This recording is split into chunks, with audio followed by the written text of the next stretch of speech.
Hi everyone, this is art lesson 3.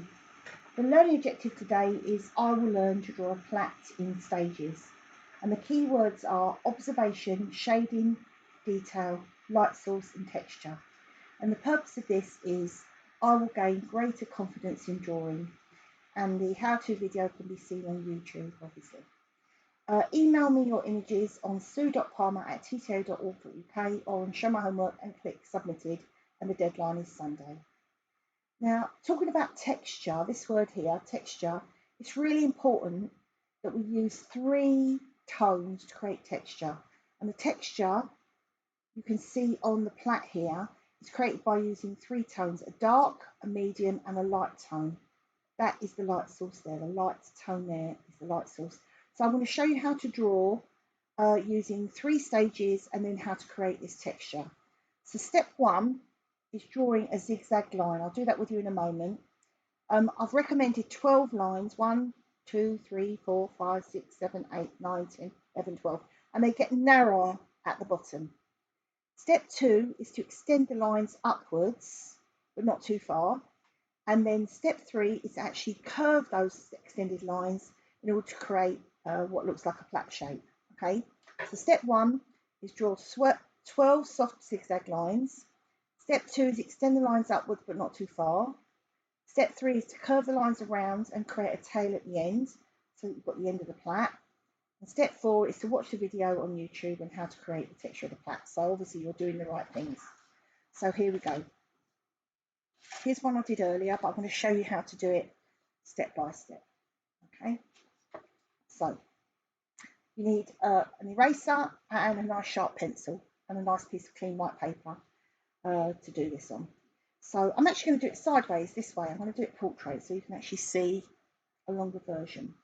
1, 2, 3, 4, 5, 6, 7, 8, 9, 10, 11, 12. Do you see how it became longer and narrow at the bottom? I'll do that again. I'll turn the paper over and show you again so you can see.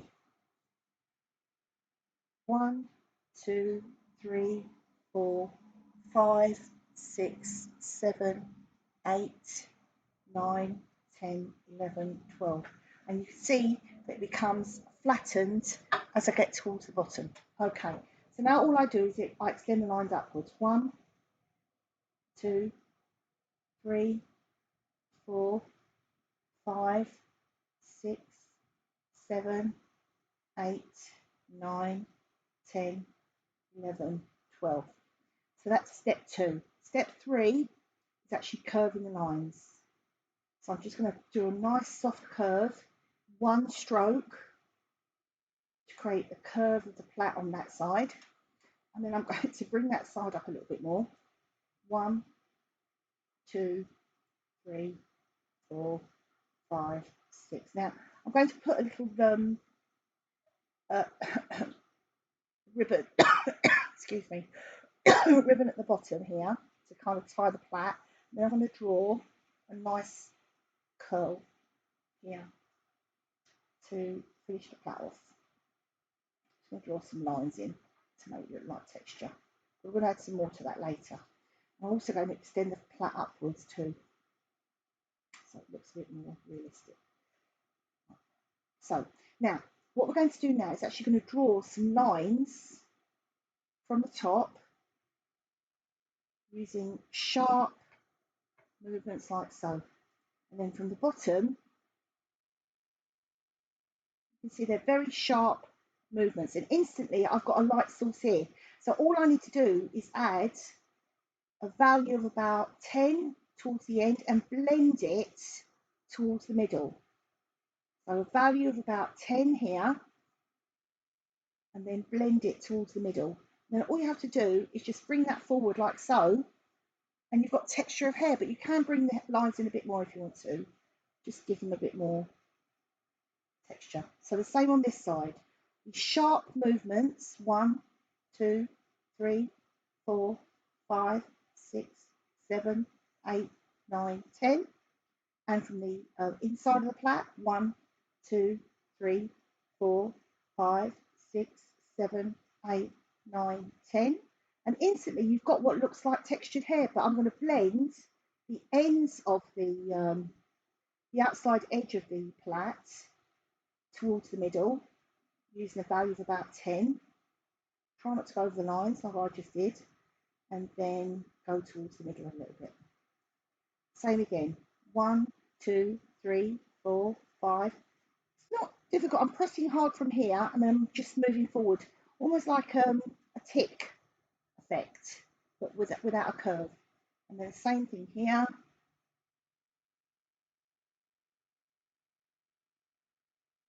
And then blending using little circles, which I always recommend in order to get the best surface coverage. Now, I've got quite a big gap here, so I'm just going to go in a little bit. Do a value of about 2 in the middle. You can take some of the tone off if you want to with the eraser, and then blend a little bit more so it doesn't look so stark. And carry on a little bit.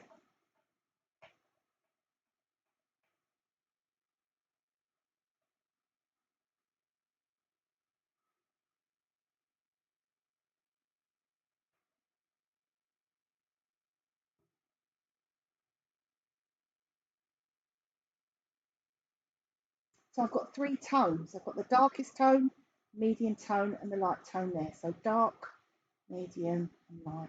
I'm hoping that's what I'm going to see with your work.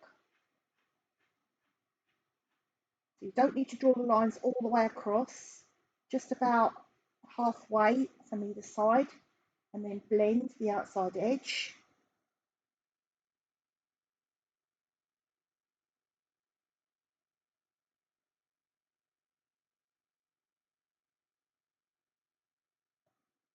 Tighten that edge up a little bit more.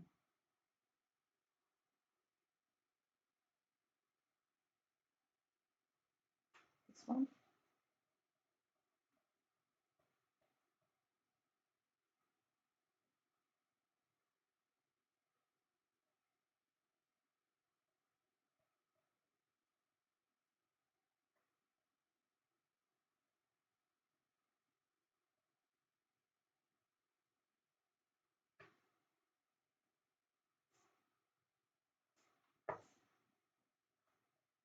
So can you see that as I'm gradually working down the plait, it's actually looking quite realistic because of those 3 tones, the darkest tone, the medium tone, and the light tone. If you're trying to create anything to look 3-dimensional, you need those 3 tones, minimum 3 tones, in order to get a really good 3D effect. Really at the end.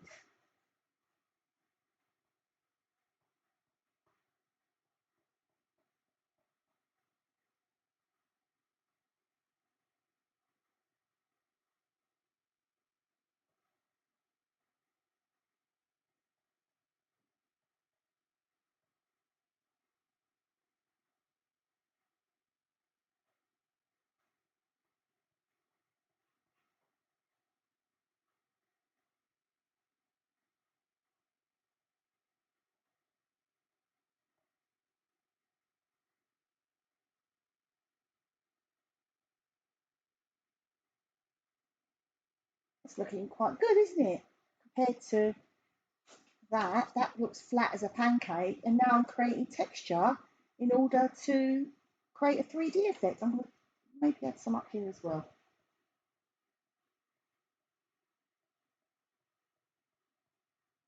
And put some shading in where that overlaps slightly.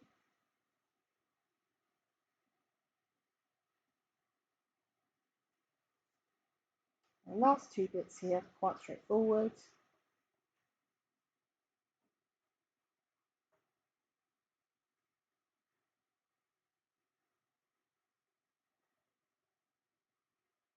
And then the last bit before the curl.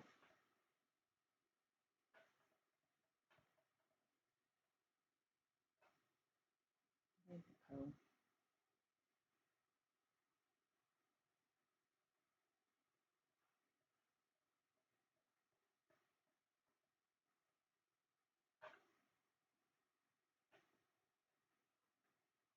Quite dark at the edge, like so.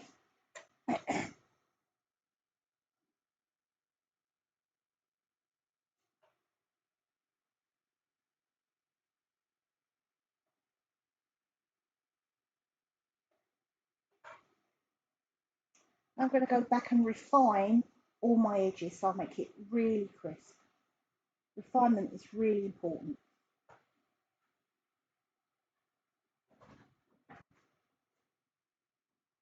So make sure you refine all your pieces in the middle so it's really crisp and ready to submit before next Sunday. Okay, just put something on my tie here. Okay. Well, good luck with this. I hope you're able to achieve a really good standard. Remember to use the dark, medium, and light tones after you follow the 3 steps: zigzag, narrow, extended lines, create the curves, and then add the texture using a dark, a medium, and a light tone. Well, good luck, and I'm really looking forward to seeing what you're able to achieve. Anyway, thank you. Bye.